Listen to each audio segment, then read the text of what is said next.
দিনটি ছিল বুধবার। সেই দিন কিন্তু ভিডিও এডিটিং একদমই করার সময় পেয়েছিলাম না।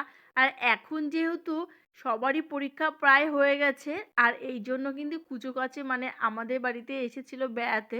আর এসেছিল আমার দাদার বউ আর কি, বৌদি আর আমার হচ্ছে ভাইপো, মানে ভাই দাদার ছেলে।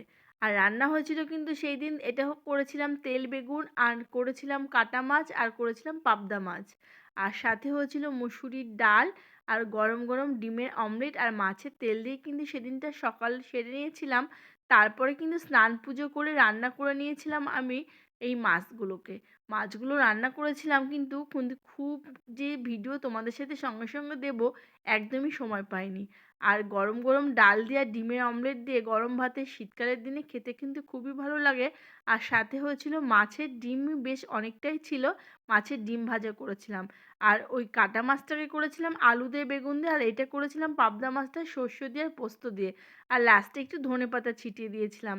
এই ছিল কিন্তু বুধবারের মেনু। আর তোমাদের সাথে না এখন একদমই ভিডিও শেয়ার করতে পারছি না, কেননা একদম এখন শীতকাল, বেলা ছোট হয়ে গেছে, সংসারের সমস্ত কাজকর্ম গুছিয়ে তারপরে কিন্তু ভিডিও এডিটিং করা অনেকটা চাপের ব্যাপার হয়ে যাচ্ছে। আর এই যে আর একটা কথাও তোমাদের সাথে শেয়ার করি, আমার দাদার ছেলে ও কিন্তু ফার্স্ট জন্মে আমাদের বাড়ি এসেছিল। আর আমাদের বাড়ি ও বড় হয়েছিল। যখন 3 থেকে 4 মাস ওর বয়স হয়, তখন কিন্তু করোনা লকডাউনের সময় ও বাড়ি চলে গেছিলো।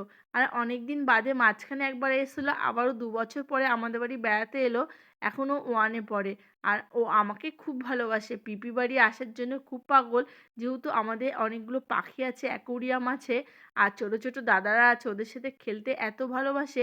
এই কারণে কিন্তু ওর এক্সাম হয়ে যাওয়াতে ও বারবার ফোন করছিল, পিসি কবে যাব তোমাদের বাড়ি। আর এই যে আমার দাদার বউ আর আমার বরমাসও খেতে বসে গেছে। সকলের সাথে খাওয়া দাওয়া কমপ্লিট করে কিন্তু ভিডিওটা তোমাদের সাথে আজকে শেয়ার করছি। কেমন লাগে অবশ্যই কমেন্টে